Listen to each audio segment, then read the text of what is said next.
ಸಭಿಕರೇ, ತಾವೆಲ್ಲ ಮುಂದಿನ ಗೋಷ್ಠಿಗೆ ಬಹಳ ಕುತೂಹಲದಿಂದ ಕಾತರಾಗಿರುವಂತೆ ಕಾಣಿಸ್ತೆ. ಹಾಗಾಗಿ ನಾನು ಹೆಚ್ಚು ಸಮಯವನ್ನು ತೆಗೆದುಕೊಳ್ಳೋದಿಲ್ಲ. ನನಗೆ ಏನು ಕಾಲಮಿತಿಯನ್ನು ಹೇಳಿದ್ದಾರೆ, ಆ ಕಾಲಮಿತಿಯಾದಂಥ 15 ನಿಮಿಷದಲ್ಲಿ ನನ್ನ ವಿಷಯವನ್ನು ಮಂಡನೆ ಮಾಡ್ತೀನಿ. ಅದಕ್ಕಿಂತ ಮೊದಲು ಈ 13ನೇ ಸಾಹಿತ್ಯ ಸಮ್ಮೇಳನದ ಅಧ್ಯಕ್ಷರಾದಂತಹ ಶ್ರೀ ಪಾಟೀಲ್ ಅವರೇ, ದಾವಣಗೆರೆ ಜಿಲ್ಲಾ ಕನ್ನಡ ಸಾಹಿತ್ಯ ಪರಿಷತ್ತಿನ ಅಧ್ಯಕ್ಷರಾದಂತಹ ವಾಮದೇವಪ್ಪನವರೇ, ಮಿತ್ರರೇ, ಈಗಷ್ಟೇ ಇಬ್ಬರು ಮಹನೀಯರು 2 ವಿಶಿಷ್ಟವಾದಂತಹ ವಿಷಯವನ್ನು ಉಳ್ಳಂತಹ ಪ್ರಬಂಧಗಳನ್ನು ಮಂಡಿಸಿದರು. ಪ್ರಬಂಧ ಅಂತ ನಾನು ಕರಿತಾ ಇದ್ದೀನಿ, ಯಾಕೆ ಅಂತಂದರೆ ಅವರು ಅದನ್ನು ಸಂಪೂರ್ಣವಾಗಿ ಸಿದ್ಧತೆ ಮಾಡ್ಕೊಂಡು ಬಂದಿದ್ದರಿಂದ ಅದನ್ನು ಪ್ರಬಂಧ ಅಂತ ಕರಿತೀನಿ. ಈ ಬಸವರಾಜಪ್ಪನವರು ವಿದ್ಯಾರ್ಥಿ ದಶೆಯಲ್ಲಿಯೇ ರೈತ ಚಳವಳಿಯಲ್ಲಿ ಭಾಗವಹಿಸಿಬಿಟ್ಟು ರೈತರ ಸ್ಥಿತಿಗತಿಯ ಬಗ್ಗೆ ವಿಸ್ತೃತವಾದಂತಹ ವಿವರವನ್ನು ಬಹಳ ಸ್ವಾರಸ್ಯಕರವಾಗಿ ವಿವರಿಸಿಕೊಟ್ಟಿದ್ದಾರೆ. ರೈತರ ಸಮಸ್ಯೆಗಳನ್ನು ಅವರು ಬಹಳ ಚೆನ್ನಾಗಿ ವಿವರಿಸಿದರು. ಶಿವಮೊಗ್ಗದಲ್ಲಿ ರೈತರ ಸಂಘ ಸ್ಥಾಪನೆಯಾದದ್ದನ್ನು ಹೇಳಿದರು. ಆಮೇಲೆ ಯಾವುದೋ ಒಂದು ಪ್ರಸಂಗವನ್ನು ಬಹಳ ಸ್ವಾರಸ್ಯಕರವಾಗಿ ಅವರು ವರ್ಣಿಸಿದರು. ಹಿಂದಿನ ಕಾಲದಲ್ಲಿ ಕೃಷಿ ಎಂಬುದು ಒಂದು ಸಂಸ್ಕೃತಿ ಎಂಬುದನ್ನು ಬಹಳ ಚೆನ್ನಾಗಿ ವಿವರಣೆ ಕೊಟ್ಟು ನಮ್ಮ ಮನಸ್ಸನ್ನು ಸೆಳೆಯುವಂತೆ ಮಾಡಿದರು. ಆಮೇಲೆ ಇನ್ನೊಂದು ಬಹಳ ಮುಖ್ಯವಾದಂಥ ಮಾತನ್ನು ಹೇಳಿದರು. ಈ ರೈತ ಸಂಸ್ಕೃತಿ ಎನ್ನುವುದು ಹಂಚಿ ತಿನ್ನುವ ಸಂಸ್ಕೃತಿ ಎನ್ನುವಂಥದ್ದು. ಅದು ಬಹಳ ಸೊಗಸಾದ ಮಾತು. ಬಸವರಾಜಪ್ಪನವ್ರು ಕೇಳಿಸ್ಕೋಬೇಕು. ತಾವು ಹೇಳಿದಂತಹ ರೈತ ಸಂಸ್ಕೃತಿ ಹಂಚಿ ತಿನ್ನುವ ಸಂಸ್ಕೃತಿ ಎನ್ನುವಂಥದ್ದು ಬಹಳ ವಿಶಿಷ್ಟವಾದದ್ದು, ಬಹಳ ಒಳ್ಳೆಯ ಮಾತದು. ನಾನು ಆ ಮಾತನ್ನು ಬಹುಶಃ ಬಹಳ ಹೊತ್ತು ನೆನಪಿನಲ್ಲಿ ಇಟ್ಕೊಂಡಿರ್ತೀನಿ. ಅವರಿಗೆ ನನ್ನ ಪರವಾಗಿ ಅಭಿನಂದನೆಗಳನ್ನ ಸಲ್ಲಿಸ್ತೇನೆ. ಇನ್ನೊಬ್ಬರು ಡಾಕ್ಟರ್ ಎ ಜಿ ರಾಮಚಂದ್ರಪ್ಪನವರು, ಪ್ರೊಫೆಸರ್ ಬಿ ಕೃಷ್ಣಪ್ಪನವರ ಶಿಷ್ಯರು. ಸ್ವಾರಸ್ಯದ ಸಂಗತಿ ಅಂತಂದರೆ ಪ್ರೊಫೆಸರ್ ಬಿ ಕೃಷ್ಣಪ್ಪನವರು ನಾನು ಇಬ್ಬರು ಮೈಸೂರು ಮಾನಸ ಗಂಗೋತ್ರಿಯಲ್ಲಿ 1961, 62, 63ನೇ ಸಾಲಿನಲ್ಲಿ ನಾವಿಬ್ಬರೂ ಕೂಡ ಕನ್ನಡ MA ತರಗತಿಯಲ್ಲಿ ಒಟ್ಟಿಗೆ ಕುಳಿತು ಪಾಠ ಕೇಳಿದವರು ಮತ್ತು ನಮ್ಮ ಸಮಸ್ಯೆಗಳನ್ನು ನಮ್ಮ ಮೇಷ್ಟ್ರ ಜೊತೆಗೆ ಹಂಚಿಕೊಂಡಿದ್ದಂಥದ್ದು. ಅವರು ಕೃಷ್ಣಪ್ಪನವರು ಆ ಕಾಲದಲ್ಲಿ, ನನ್ನ ಒಡನಾಟದ ಕಾಲದಲ್ಲಿ ಬಹಳ ಸೌಮ್ಯ ಅಂದರೆ ಬಹಳ ಸೌಮ್ಯ, ಮಾತಾಡ್ತಾನೇ ಇರಲಿಲ್ಲ. ಅಂದರೆ ನಮ್ಮ ಜೊತೆ ಬರೋರು, ಕಾಫಿ ಕುಡಿಯೋರು, ಮಾತಾಡ್ಸೋರು, ಎಲ್ಲ ಮಾಡೋರು. ಸಮಯ ಒಂದು 10 ನಿಮಿಷ ನಮ್ಮ ಜೊತೆಗೆ ಇರೋರು, ಆಮೇಲೆ ಹೊರಟೋಗೋರು. ಬಹಳ ಏಕಾಂತವಾಗಿ ಆಲೋಚನಾ ಮಗ್ನರಾಗಿ ಯಾವಾಗಲೂ ಇರೋ ಹಾಗೆ ಕಾಣಿಸ್ತಾ ಇದ್ದರು. ಅಂತಹ ವ್ಯಕ್ತಿ ಆನಂತರ ದಲಿತ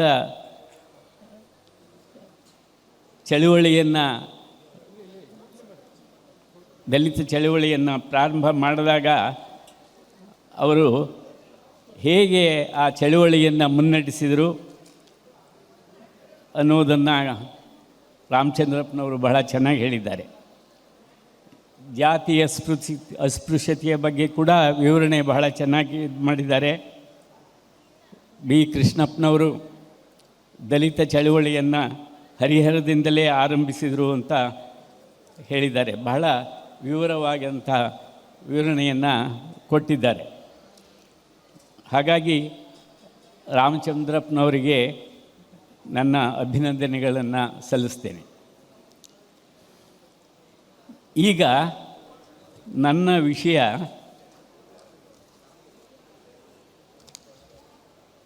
ಹರಿಹರದ ಐತಿಹಾಸಿಕ ವಿಶೇಷತೆ ಅಂತ. ಬಹಳ ಜನಕ್ಕೆ ನಾವು ಹರಿಹರದಲ್ಲೇ ಇದ್ದೀವಿ, ಆದರೆ ಹರಿಹರದ ಬಗ್ಗೆ ನಮಗೆ ಹೆಚ್ಚು ಮಾಹಿತಿ ಇಲ್ಲ. ಇಲ್ಲಿ ನಾನು ಒಂದು 15 ನಿಮಿಷದ ಒಳಗೆ ಈ ಹರಿಹರದ ಪ್ರಾಚೀನತೆಯ ಕುರಿತು, ಹರಿಹರದ ದೇವಾಲಯದ ವಿಶೇಷತೆಯನ್ನು ಕುರಿತು, ಆನಂತರ ಅದನ್ನು ದೇವಾಲಯವನ್ನು ಕಟ್ಟಿಸಿದವನ ಯಾರು, ಅವನು ಎಲ್ಲಿದ್ದ, ಹೇಗೆ ಬಂದ ಅನ್ನುವಂಥದ್ದನ್ನು ಕುರಿತು ಒಂದು 15 ನಿಮಿಷದಲ್ಲಿ ಹೇಳ್ತೇನೆ. ಆಯಿತಾ?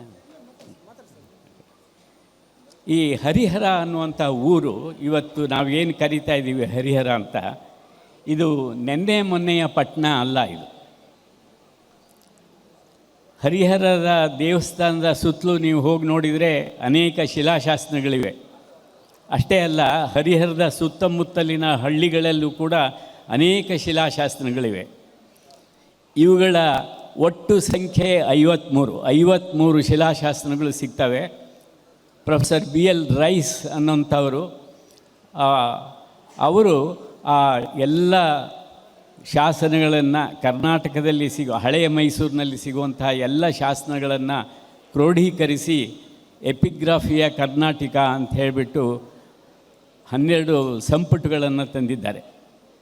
ಚಿತ್ರದುರ್ಗ ಜಿಲ್ಲೆ, ಆವಾಗ ದಾವಣಗೆರೆ, ಹರಿಹರ ಎಲ್ಲವೂ ಕೂಡ ಚಿತ್ರದುರ್ಗ ಜಿಲ್ಲೆಗೆ ಸೇರಿತ್ತು. ಹಾಗಾಗಿ ಚಿತ್ರದುರ್ಗ ಡಿಸ್ಟ್ರಿಕ್ಟ್ ಅನ್ನುವಂತಹ ಆ ಪುಸ್ತಕದಲ್ಲಿ, ಎಪಿಗ್ರಾಫಿಯ ಕರ್ನಾಟಕದಲ್ಲಿ ಈ ಹರಿಹರದ ದೇವಾಲಯದ ಎಲ್ಲ ಶಾಸನಗಳು ಕೂಡ ಅದು ಅಲ್ಲಿ ಅವರು ಕೊಡ್ತಾರೆ. ಅದನ್ನು ಇತ್ತೀಚೆಗೆ ಅವರ ನಂತರ ಪ್ರೊಫೆಸರ್ HM ಶಂಕರನಾರಾಯಣ ರಾಯರು ಹರಿಹರ ದೇವಾಲಯ ಅಂಥೇಳಿ ಸುದೀರ್ಘವಾದಂತಹ ಒಂದು ಪುಸ್ತಕವನ್ನು ಬರೆದು ಆ ಎಲ್ಲ ಶಾಸನಗಳು ಏನು BL ರೈಸ್ ಸಂಗ್ರಹಿಸಿ ಕೊಟ್ಟಿದ್ದರು ಅದನ್ನೆಲ್ಲ ಕನ್ನಡಕ್ಕೆ ತರ್ಜುಮೆ ಮಾಡಿ ಹರಿಹರದ ಇತಿಹಾಸ ತಿಳಿಯುವಂತೆ ಮಾಡಿದ್ದಾರೆ. ಈ ಹರಿಹರ ಹಾಗಾದರೆ ಯಾವತ್ತಿಂದು? ಇದು ನಮಗೆ ಎಲ್ಲಿ ಸಿಗುತ್ತೆ ಅಂತಂದರೆ, ಕ್ರಿಸ್ತ ಶಕ 674ನೇ 674ನೇ ಇಸ್ವಿಯಲ್ಲಿ ಒಂದು ಮಾತು ಬರುತ್ತೆ ಹರಿಹರಕ್ಕೆ. ಈ ಶಾಸನ ಇಮ್ಮಡಿ ಪುಲಿಕೇಶಿಯ ಮೊಮ್ಮಗ ವಿನಯಾದಿತ್ಯನಿಗೆ ಸಂಬಂಧಪಟ್ಟದ್ದು. ಅವನು ರಾಜ ಆಗಿರ್ತಾನೆ. ಹಾಗಾಗಿ ಈತನ ಹೆಸರಿನಲ್ಲಿ ಒಂದು ತಾಮ್ರ ಶಾಸನ ಸಿಗುತ್ತೆ. ಅದರ ಕಾಲ ಈಗ ಹೇಳಿದ ಹಾಗೆ ಕ್ರಿಸ್ತಶಕ 649. ಹರಿಹರದ ಮೊದಲ ಹೆಸರು ಆ ಶಾಸನದಲ್ಲಿ ಸಿಕ್ಕೋದು ಹರೀಶಪುರ ಅಂತ, ಅಥವಾ ಹರೀಶಪುರ. ಹರೀಶ ಸಂಸ್ಕೃತದಲ್ಲಿ ಶಕಾರಕ್ಕೂ ಅಂಥ ವ್ಯತ್ಯಾಸ ಇಲ್ಲ. ಅದರಿಂದ ಹರೀಶಪುರ ಅಂದರೆ ಹರೀಶಪುರ. ಹರಿ ಮತ್ತು ಹರ ಇಬ್ಬರು ಸೇರಿರುವಂಥದ್ದು. ಹರಿ ಪ್ಲಸ್ ಈಶ, ಹರೀಶಪುರ. ಆನಂತರ ಈ ಊರಿನ ಇತಿಹಾಸವನ್ನು ನೋಡಿದರೆ ನಮ್ಮ ಹರಿಹರವನ್ನು ಎಷ್ಟು ಮಂದಿ ರಾಜರುಗಳು ಅಥವಾ ಸಾಮ್ರಾಧಿಪತಿಗಳು ಅಥವಾ ರಾಜ ಮನೆತನಗಳು ಆಳಿವೆ ಅಂತಂದರೆ, ಈ ಊರನ್ನು ಕದಂಬರು, ಬಾದಾಮಿ ಚಾಲುಕ್ಯರು, ರಾಷ್ಟ್ರಕೂಟರು, ಕಳಚೂರ್ಯರು, ಹೊಯ್ಸಳರು, ಬೆಳಗುತ್ತಿ ಸಿಂಧರು, ಉಚ್ಚಂಗಿ ಪಾಂಡ್ಯರು, ಆಮೇಲೆ ಕೊನೆಗೆ ತರೀಕೆರೆಯ ಪಾಳೆಗಾರರು ಕೂಡ ಸೇರಿದರು. ಇಷ್ಟು ಜನ ಇಲ್ಲಿ ಈ ಹರಿಹರದ ಮೇಲೆ ಆಧಿಪತ್ಯವನ್ನು ಸಾಧಿಸಿದಂಥವರು. ಆಮೇಲೆ ಹರಿಹರಕ್ಕೆ ಇನ್ನೊಂದು ಹೆಸರಿದೆ ಶಾಸನದಲ್ಲಿ ಸಿಕ್ಕುವಂಥ. ಆ ಹೆಸರು ಏನಪ್ಪ ಅಂದರೆ ಕೂಡಲೂರು ಅಂತ. ಕುಡಲೂರು ಅಂತಲೂ ಸಿಗುತ್ತೆ, ಕೂಡಲೂರು ಅಂತ ಯಾಕಂದರೆ 2 ನದಿಗಳು ಸಂಗಮ ಆಗಿರೋದ್ರಿಂದ, ತುಂಗಭದ್ರಾ ನದಿ ಮತ್ತು ಹರಿದ್ರಾ ನದಿ ಅಂತ ಇವೆರಡು ಸಂಗಮವಾಗೋದ್ರಿಂದ ಈ ಕ್ಷೇತ್ರವನ್ನು ಕೂಡಲೂರು ಅಂತ ಹೇಳಿಬಿಟ್ಟು ಕರೀತಾರೆ. ಅಷ್ಟೇ ಅಲ್ಲದೆ ಇನ್ನೊಂದು ಹೆಸರು ಕೂಡ ಈ ಹರಿಹರಕ್ಕುಂಟು, ಅದು ಗುಹಾರಣ್ಯ ಕ್ಷೇತ್ರ. ಗುಹಾಸುರ ಎಂಬ ರಾಕ್ಷಸ ಅವನ ಉಪಟಳವನ್ನು ತಾಳಲಾರದೆ, ಯಾಕೆಂದರೆ ಅವನು ಬ್ರಹ್ಮನ ಹತ್ರ ವರ ಬೇಡ್ಕೊಂಡಿರ್ತಾನೆ, ನನಗೆ ಹರಿಯಿಂದಲೂ ಮರಣ ಬೇಡ, ಹರನಿಂದಲೂ ಮರಣ ಬೇಡ ಅಂತ. ಆಗ ಹರಿಹರರು ಇಬ್ಬರೂ ಕೂಡಿ ಒಂದು ರೂಪವನ್ನು ತಾಳಿ ಅವನನ್ನು ಸಂಹರಿಸಿದರು. ಆದ್ದರಿಂದ ಗುಹಾರಣ್ಯ ಕ್ಷೇತ್ರ. ಇತ್ತೀಚಿನ ಹೆಸರು ಹರಿಹರ, ಅದು ತಮಗೆ ಗೊತ್ತಿದೆ. ಈಗ ಹರಿಹರೇಶ್ವರ ದೇವಾಲಯ ನೋಡೋಕ್ಕೆ ಹೋದರೆ ಅದು ಸುಮಾರಾಗಿ ದೊಡ್ಡದಿದೆ, ಭಾಳ ದೊಡ್ಡದಲ್ಲ, ಸುಮಾರಾಗಿ ದೊಡ್ಡದು. ಈ ಹರಿಹರ ದೇವಾಲಯದ ಚರಿತ್ರೆಯಲ್ಲಿ 13ನೇ ಶತಮಾನ ಬಹಳ ಮುಖ್ಯ ನಮಗೆ. ಏಕೆಂತಂದರೆ ಈ ದೇವಾಲಯವನ್ನು ಕಟ್ಟಿ ಅದನ್ನು ಉಚ್ಛ್ರಾಯ ಸ್ಥಿತಿಗೆ ತಂದವಂಥವನು ಆಂಧ್ರ ದೇಶದವನು, ತೆಲುಗು ದೇಶದವನು. ಅವನ ಊರು ನಾರಾಯಣಪುರ ಅಂಥೇಳಿ, ನಾರಾಯಣಪುರ.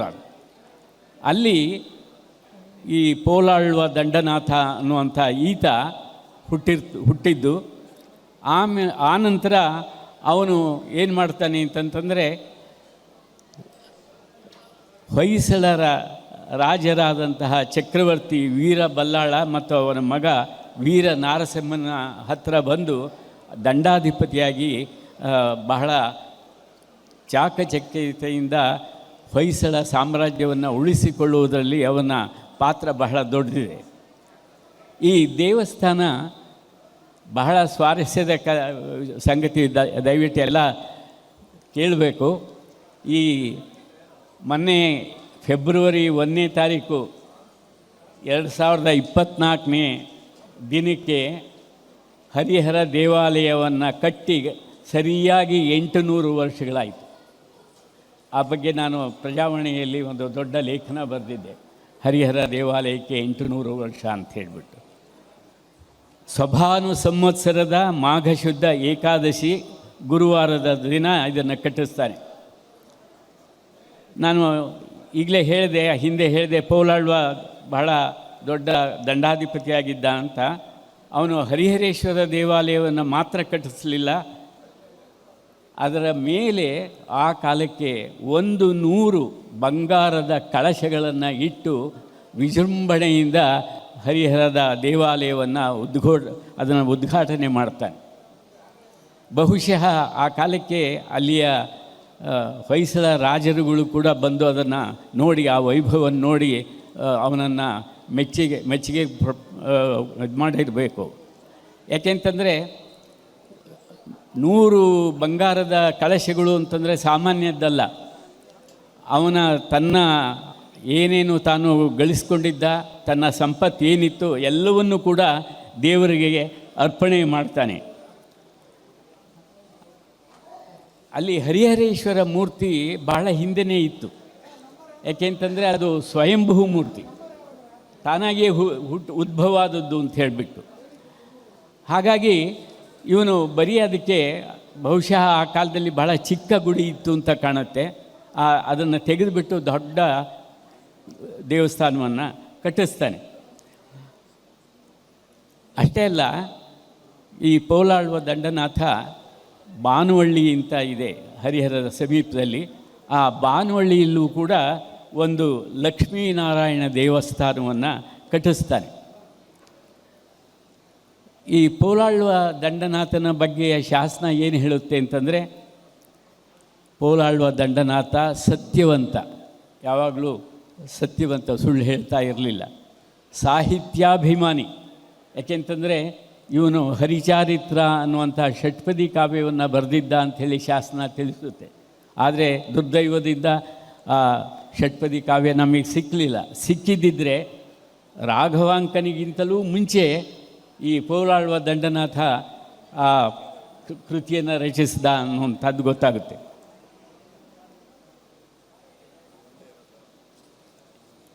ಈ ಶಾಸನಗಳಲ್ಲಿ ಹರಿಹರೇಶ್ವರ ದೇವರನ್ನು ಏನಂತ ಕರೆದಿದ್ದಾರೆ ನೋಡಿ, ಬಹಳ ಸ್ವಾರಸ್ಯವಾದಂತಹ ಹೆಸರುಗಳಿದೆ. ಒಂದು ಸ್ವಯಂಭೂ ಶಂಕರನಾರಾಯಣ, ತಾನಾಗಿಯೇ ಉದ್ಭವ ಆದಂತಹ ಹುಟ್ಟಿಕೊಂಡಂತಹ ಶಂಕರನಾರಾಯಣ ಅಂತ ಹೇಳಿ ಒಂದು ಶಾಸನ ಹೇಳುತ್ತೆ. ಮತ್ತೊಂದು ಶಾಸನ ಹೇಳುತ್ತೆ, ಈ ಹರಿಹರೇಶ್ವರನ ನೋಡಿಬಿಟ್ಟು ಈತ ಪ್ರಸನ್ನ ಶಂಕರನಾರಾಯಣ ಅಂತ. ಪ್ರಸನ್ನ, ಆ ಮುಖ ನೋಡಿದರೆ, ದೇವರ ಮುಖ ನೋಡಿದರೆ ಎಷ್ಟು ಪ್ರಸನ್ನತೆ ಕಾಣಿಸುತ್ತೆ, ಅಂಥ ಪ್ರಸನ್ನ ನಾರಾಯಣ. ಮೂರನೇ ಹೆಸರು ನನ್ನ ಹೆಸರು, ಅಂದರೆ ನಾನು ಹೆಸರು, ದೇವ್ರ ಹೆಸರು ನಾನು ಇಟ್ಕೊಂಡಿದ್ದೀನಿ, ಹರಿಶಂಕರ ಅಂತ ಮೂರನೇ ಹೆಸರು. ನಾಲ್ಕನೇ ಹೆಸರು ಆ ಶಾಸನದಲ್ಲಿ ಬರುತ್ತೆ, ಚೆಲುವೆತ್ತ ಹರಿಹರ ಪರಮರ್ ಅಂತ ಹೇಳುತ್ತೆ. ಅಂದರೆ ಚೆಲುವಿನಿಂದ ಕೂಡಿದ ಬಹಳ ಸುಂದರವಾದ ಮುಖವುಳ್ಳ ಈ ಹರಿಹರ ಪರಮರ್, ದೊಡ್ಡವರು ಇವರು. ಹರಿಹರೇಶ್ವರ ಸ್ವಾಮಿ ಸಣ್ಣದಲ್ಲ, ಬಹಳ ದೊಡ್ಡವನು ಅವನು ಚೆಲುವೆತ್ತ ಹರಿಹರ ಪರಮರ್, ಬಹಳ ಸುಂದರನಾಗಿದ್ದಾನೆ ಅಂತ. ಹರಿಹರೇಶ್ವರ ಮೂರ್ತಿ ನೀವು ನೋಡಿ ಎಷ್ಟು ಸುಂದರವಾಗಿದೆ. ಆ ಶಾಸನವೊಂದು ಅದನ್ನು ಬಣ್ಣಿಸಿದೆ. ಈ ಹರಿಹರೇಶ್ವರರ ಕಲ್ಪನೆ ಅದು ಬಹುಶಃ ನಮಗೆ ಆಂಧ್ರರಿಂದ ಬಂದದ್ದು ಅಂತ ಕಾಣಿಸುತ್ತೆ. ಏಕೆಂದರೆ ಆಂಧ್ರ ದೇಶದಲ್ಲಿ ಬಹಳ ಹರಿಹರೇಶ್ವರ ಮೂರ್ತಿಗಳು ಸಿಗ್ತವೆ. ಅದೇನೇ ಇರಲಿ, ನಮ್ಮ ಹರಿಹರೇಶ್ವರನ ಬಗ್ಗೆ ಒಂದು ಸೊಗಸಾದಂತಹ ಶಾಸನದಲ್ಲಿ ಒಂದು ಪದ್ಯ ಬರುತ್ತದೆ. 35ನೇ ಶಾಸನದಲ್ಲಿ 15ನೇ ಪದ್ಯ ಒಂದು ಬರುತ್ತೆ. ಆ ಹಳೆಗನ್ನಡದಲ್ಲಿದೆ, ಅದನ್ನು ಹೊಸಗನ್ನಡದಲ್ಲಿ ನಾನು ಹೇಳ್ತಾ ಇದ್ದೀನಿ. ಕೆಲವರು ಹೇಳ್ತಾರೆ, ಅಯ್ಯ ಈ ಜಗತ್ತಿನಲ್ಲಿ ಯಾರಾದರೂ ದೊಡ್ಡವನು ಅಂತ ಹೇಳಿದರೆ ಅವನು ಹರಿ, ಅವನು ವಿಷ್ಣು, ಬೇರೆ ಯಾರೂ ಅಲ್ಲ. ಅದನ್ನು ಕೇಳಿಬಿಟ್ಟು ಇನ್ನು ಕೆಲವರು ಹೇಳ್ತಾರೆ, ಅಯ್ಯ ಈ ಜಗತ್ತಿನಲ್ಲಿ ದೊಡ್ಡವನು ಯಾರು ಅಂತಂದರೆ ಹರ, ಈಶ್ವರ, ಹರಿ ಅಲ್ಲ. ಹಾಗಾಗಿ ಆ ಶಾಸನ ಮುಂದಿನ ಮಾತು ಬಹಳ ಚೆನ್ನಾಗಿ ಹೇಳುತ್ತೆ, ಜನರ ಸಂದೇಹವನ್ನು ಪರಿಹರಿಸುವ ಸಲುವಾಗಿ ಈ ಕೂಡಲೂರಿನಲ್ಲಿ ದೇವರು ಹರಿಹರ ರೂಪವನ್ನು ತಾಳಿದ್ದಾರೆ. ನೋಡಿ ಎಷ್ಟು ಸೊಗಸಾದಂತಹ ಮಾತು, ಬಹಳ ಸೊಗಸಾದ ಮಾತು. ಅಂದರೆ ಹರಿಹರರು ಸಮನ್ವಯದ ಪ್ರತೀಕ. ಸಮನ್ವಯ, ಯಾರು ಹೆಚ್ಚಿಲ್ಲ, ಯಾರೂ ಕಡಿಮೆ ಇಲ್ಲ, ಎಲ್ಲ ಸಮನಾಗಿರುವಂಥದ್ದು ಸಮನ್ವಯ, ಭಾಳ ಸೊಗಸಾಗಿದೆ. ಆಮೇಲೆ ಹರಿಹರದ ದೇವಸ್ಥಾನದ ಶಿಲ್ಪಕಲೆ, ಅದರ ಬಗ್ಗೆ ಎರಡು ಮಾತು ಹೇಳ್ಬೋದು. ಈಗಿನ ಹರಿಹರ ದೇವಾಲಯವನ್ನು ನೋಡಿದ ಕೂಡಲೇ, ಹೊರಗಡೆ ನೋಡಿದ ಕೂಡಲೇ ನಿಮಗೆ ಗೊತ್ತಾಗುತ್ತೆ, ಎಲ್ಲ ಕೆಲವು ಕಡೆ ಎಲ್ಲ ಒಡೆದು ಹೋಗಿದೆ, ಇದು ಪರಕೀಯರ ದಾಳಿಗೆ ಈಡಾದಂತೆ ತೋರುತ್ತದೆ. 13ನೇ ಶತಮಾನದ ಕೊನೆ, 14ನೇ ಶತಮಾನದ ಆರಂಭದಲ್ಲಿ ಈ ದೇವಾಲಯ ಮಹಮ್ಮದೀಯರ ದಾಳಿಗೆ ಈಡಾಯಿತು. ದೇವಸ್ಥಾನದ ಗೋಪುರ ಇತ್ತೀಚೆಂದು ಆ ಕಟ್ಟಿರುವ ಗೋಪುರ, ಮುಂಚೆ ಆ ಪೋಲಾಳುವ ದಂಡನಾಥ ಕಟ್ಟಿರ್ತಾನಲ್ಲ 100 ಕಲಶಗಳಿಂದ, ಅದೆಲ್ಲ ಹೋಯಿತು. ಆಮೇಲೆ ಎಷ್ಟೋ ವರ್ಷಗಳ ಕಾಲ ಆ ಹರಿಹರ ದೇವಸ್ಥಾನ ಮುಚ್ಚಿ ಹೋಗಿತ್ತು. ಮಹಮ್ಮದೀಯರು ಆ ದೇವಸ್ಥಾನದ ಮೇಲ್ಗಡೆ ತಾವೇ ಒಂದು ಇದನ್ನು ಕಟ್ಟಿಸ್ಕೊಂಡು ಅಲ್ಲಿ ಪ್ರತಿದಿನ ನಮಾಜ್ ಮಾಡ್ತಾಯಿದ್ರು ಅಂತ ಹೇಳಿಬಿಟ್ಟು BL ರೈಸ್ ಹೇಳ್ತಾರೆ. ಆಮೇಲೆ ಇವರು ಕೂಡ ಯಾರು ಹಯವರ್ಧನ್ ರಾವ್ ಕೂಡ ತಮ್ಮ ಗೆಜೆಟಿಯರ್ನಲ್ಲಿ ಹೇಳ್ತಾರೆ. ಈ ದೇವಸ್ಥಾನದ ವೈಶಿಷ್ಟ್ಯ ಏನಪ್ಪ ಅಂತಂದರೆ, ಇದರಲ್ಲಿರುವಂತಹ ಕಂಬಗಳು, ನೀವು ಕಂಬಗಳನ್ನು ನೋಡಿದ್ರಲ್ಲ, ಹರಿಹರೇಶ್ವರ ದೇವಸ್ಥಾನಕ್ಕೆ ಹೋದರೆ ನಿಮಗೆ ಮೊಟ್ಟ ಮೊದಲು ನಿಮಗೆ ಆಕರ್ಷಣೆ ದೇವರಿಗಿಂತ ಕಾಣಿಸೋದು ಆ ಕಂಬಗಳು. ಆಧುನಿಕ ತಂತ್ರಜ್ಞಾನ ಇಲ್ಲದ ಕಾಲದಲ್ಲಿ ಈ ಕಂಬಗಳನ್ನು ಕಡೆದು ಸುಂದರವಾಗಿ ಕಾಣುವಂತೆ ಮಾಡಿದಂತಹ ಆ ಅಜ್ಞಾತ ಶಿಲ್ಪಿಗಳಿಗೆ ಏನು ಹೇಳಬೇಕು, ನಾವು ನಮ್ಮೆಲ್ಲರ ನಮಸ್ಕಾರ ತಿಳಿಸ್ಬೇಕು. ಅಷ್ಟು ಸೊಗಸಾಗಿ ಕಳೆದಿದ್ದಾರೆ. ದೇವಸ್ಥಾನದ ಹೊರಗಡೆ ನೀವು ಬಂದರೆ 2 ದೊಡ್ಡ ದೀಪದ ಸ್ತಂಭಗಳನ್ನು ನೋಡ್ತೀರಿ. ಅವು ಇತ್ತೀಚಿನವು. 1479ರಲ್ಲಿ ಬಾದಾಮಿ ಪ್ರಭುವರ್ಮ ಅವನ ಹೆಂಡತಿ ತುಳಜಾಬಾಯಿ ಅಂತ ಅನ್ನೋಳು ತನ್ನ ಗಂಡನಿಗೆ ಒಳ್ಳೆಯದಾಗಬೇಕೆಂದು ಇವುಗಳನ್ನು ಮಾಡಿಸಿ ಧರ್ಮ ಕಾರ್ಯ ಮಾಡಿದಳು. ನೋಡಿ, ಆ ಕಾಲದಿಂದಲೂ ಕೂಡ ಹೆಣ್ಣುಮಕ್ಕಳು ತಮ್ಮ ಯಜಮಾನರ ಬಗ್ಗೆ ಎಷ್ಟು ಪ್ರೀತಿಯನ್ನು ಇಟ್ಕೊಂಡಿರ್ತಾರೆ. ಯಾಕೆ ಮಾಡಿಸಿದ್ಲು ಅದು ದೇವಸ್ಥಾನ ಅಂದರೆ ದಿನ ಎಣ್ಣೆ ದೀಪ ಹಚ್ಚಿ ದೇವ್ರ ಮುಂದೆ ಉರಿಲಿ, ನನ್ನ ಗಂಡನಿಗೆ ಒಳ್ಳೆಯದಾಗಲಿ ಅಂಥೇಳಿ. ಅದೊಂಥರ. ಈ ಹರಿಹರ ದೇವಾಲಯದ ಎಡಕ್ಕೆ 2 ದೇವಸ್ಥಾನ ಇತ್ತು. ಒಂದು ಯೋಗೀಶ್ವರ ದೇವಸ್ಥಾನ ಅಂತ. ಆ ಯೋಗೀಶ್ವರ ದೇವಸ್ಥಾನ ಏನಾಯಿತು ಅನ್ನೋದು ಯಾರಿಗೂ ಗೊತ್ತಿಲ್ಲ. ಏಕೆಂತಂದರೆ ಕಾಲನ ದಾಳಿಗೆ ಸಿಕ್ಕೋದೆಲ್ಲ ನೆಲಸಮ ಆಗೋಗ್ಬಿಟ್ಟಿದೆ. ಇನ್ನೊಂದು ಹರಿಹರರ ಇದ್ದ ಹಾಗೆ ಪಾರ್ವತಿ ಮತ್ತು ಲಕ್ಷ್ಮೀ ದೇವಿಯರ 2 ದೇವಸ್ಥಾನಗಳಿದ್ದು, ಒಂದು ದೇವಸ್ಥಾನ ಹೊರಟೋಯ್ತು. ಈಗ ಲಕ್ಷ್ಮೀ ದೇವಸ್ಥಾನ ಅಂತ ಇದೆ. ಆ ಲಕ್ಷ್ಮೀ ದೇವಸ್ಥಾನದಲ್ಲಿ ವಾಸ್ತವವಾಗಿ ಇರುವಂಥದ್ದು ಯಾವುದು, ಅಷ್ಟಭುಜ ಉಳ್ಳಂತಹ ಮಹಿಷಾಸುರ ಮರ್ದಿನಿ. ಆ ಮಹಿಷಾಸುರ ಮರ್ದಿನಿಯ ಅಮೃತಶಿಲೆಯ ದೇವರನ್ನು ತಂದು ಪ್ರತಿಷ್ಠಾಪನೆ ಮಾಡಿದವರು ಪೇಶ್ವೆಗಳು. ಇದು ಗೊತ್ತಾಗುತ್ತೆ. ಅದು ಆಮೇಲೆ ಕೆಲವು ಶಾಸನಗಳು ಹರಿಹರ ಕ್ಷೇತ್ರವನ್ನು ಗಯಾ, ಕಾಶಿ, ಹಂಪೆ ಇವುಗಳಿಂತಲೂ ಶ್ರೇಷ್ಠ ಅಂತ ಹೇಳಿಬಿಟ್ಟು ವರ್ಣಿಸ್ತವೆ. ಅದೇನಾದರೂ ಇರಲಿ. ನೋಡಿ, ಇವತ್ತಿನ ಸಾಹಿತ್ಯ ಸಮ್ಮೇಳನ ಈ ಭವನಕ್ಕೆ ಪೋಲಾಳುವ ದಂಡನಾಥನ ಹೆಸರನ್ನು ಕೂಡ ನೀವು ಇಟ್ಟಿದ್ದೀರಿ. ಬಹಳ ಒಳ್ಳೆಯದು. ದಾನವೀರ ಪೋಲಾಳುವ ದಂಡನಾಥನ ಹೆಸರನ್ನಿಟ್ಟು ಅವನ ಕೀರ್ತಿಯನ್ನು ನೀವೆಲ್ಲರೂ ಅಜರಾಮರ ಮಾಡಿದ್ದೀರಿ. ಬಹುಶಃ ಅವನ ಆತ್ಮ ನಿಮ್ಮ ನಡುವೆ ಕುಳಿತು ಈ ಎಲ್ಲ ಕಾರ್ಯಕ್ರಮಗಳನ್ನು ನೋಡಿ ಸಂತೋಷ ಪಡ್ತಿರಬೇಕು. ನಮಸ್ಕಾರ.